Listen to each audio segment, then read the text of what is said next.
Goeiemôre almal, wees gegroet in die wonderlike naam van Jesus op hierdie geseënde Woensdagoggend en baie dankie vir die voorreg wat ek het om weer met julle 'n stukkie sielskos te kan deel. En nou vandag maak ek klaar met die reeks oor vyande in jou lewe. Aha. Nou, ek het nou nie 'n spesifieke vyand waaroor ek vandag wil praat nie, want daar is eintlik nog so baie. Ek gaan net 'n paar noem.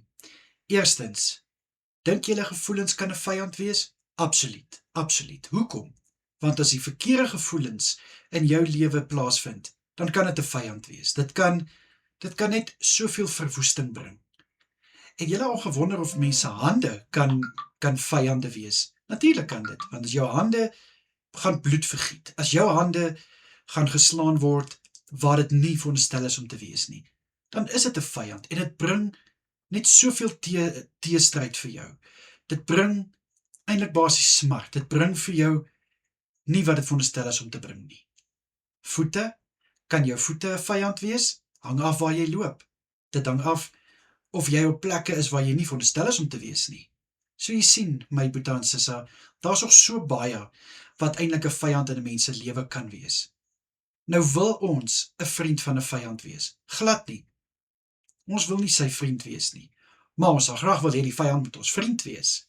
En hoe is dit moontlik om dit te doen? Wel, daar is nog kans. Daar is kans dat daai dinge wat in jou lewe 'n vyand is, omgekeer kan word. Dit kan. Dit is moontlik. Dit vat miskien tyd, maar soos hulle sê, tyd genees alles. So wat daar ook al in jou lewe is, wat 'n vyand is, lê dit voor God neer.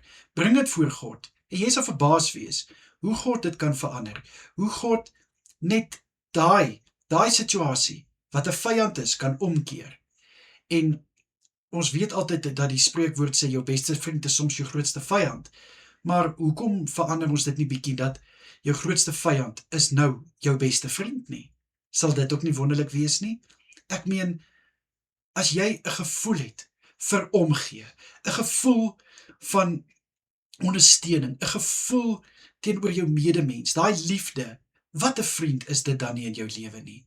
As jou hande uitreik na ander mense toe, jou hande net goedheid bring, en as jy goed doen met jou hande, wat 'n vriend kan dit nie wees nie? En as jou voete loop, waar dit veronderstel is om te loop, waar dit voorspoed gaan bring, waar dit net iets heeltemal anders in jou lewe gaan bring, wat 'n vriend kan dit nie wees nie?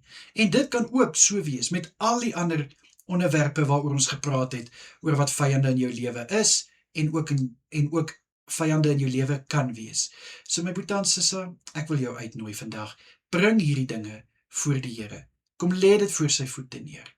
En kyk, wat kan gebeur in jou lewe wanneer jy hierdie dinge voor Jesus se voete neerlê. Ek hoop julle die reeks net so geniet soos wat ek dit geniet het, en dat dit iets oopgebreek het in elkeen van julle. Kom ons sluit hierdie reeks af op die regte manier met 'n gebed, of wat sê ek? Vader, baie dankie. Dankie dat U vir my gevul het om hierdie reeks vir my boetie en sissa te kan bedien. Dankie, liewe Here, dat U soveel dinge oopgebreek het, soveel dinge vir ons sigbaar gemaak het.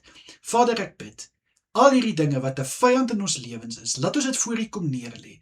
Laat ons dit bring na U voete toe. Liewe Here, sodat U dit kan vat, en hierdie goed wat 'n vyand is, dat dit 'n vriend kan word in ons lewens, in Jesus Christus naam. Asseblief, Here, ek bid, dat waar daar enige iemand is, wat eerder wil hierdie hê as 'n vyand, dat hulle mindset sal verander, hulle oë sal oopgaan, die skille van hulle oë sal afval, en dat daar 'n transformasie sal plaasvind in hulle lewe. Asseblief, Vader, dit bid ek, gelowiglik in die kosbare naam van Jesus Christus. Amen en amen.